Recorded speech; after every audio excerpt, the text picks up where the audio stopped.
by Android 14. Now we have Android 15 stable update finally rolling out to Pixel devices. In this video, I will be discussing about some top features of Android 15. Number 1 is private space. So by default, this option is turned off. You can turn it on by going to settings, then security and privacy. Now choose private space. You have to add a dedicated Google account for this space. After that, you can set a lock.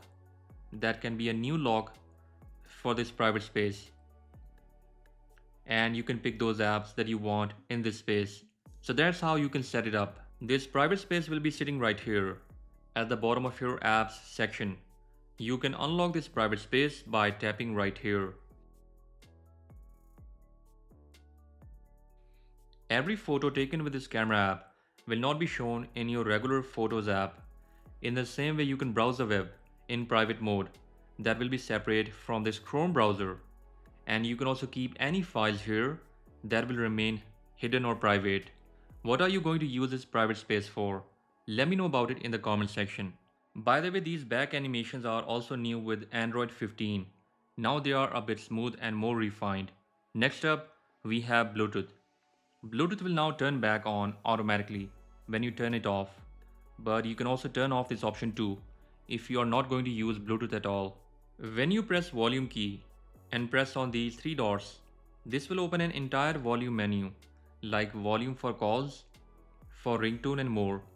By the way, you can already use this on your Samsung Galaxy by installing Sound Assistant.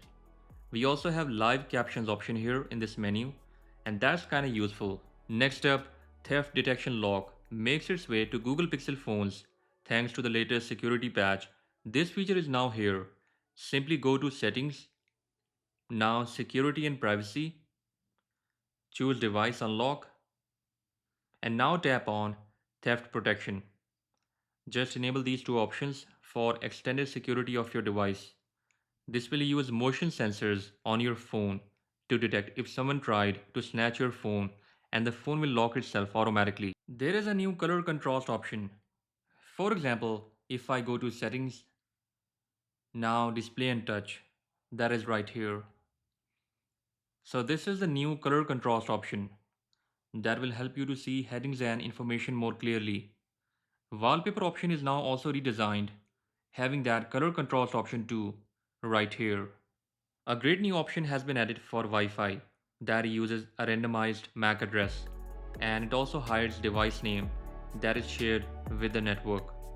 In the end, my favorite feature is the new screen recorder that lets you record a single app. For example, if I'm going to start a new screen recording, I'll pick a single app from this list. Anything that happens within this app will be only recorded, so no more annoying notification pop-ups while recording a tutorial. And that's it. These are some of the top features with Android 15. We will be seeing a lot of this stuff on One UI 7 beta that's based on Android 15. With that said, I'll catch you guys in the next one. Until then, bye bye.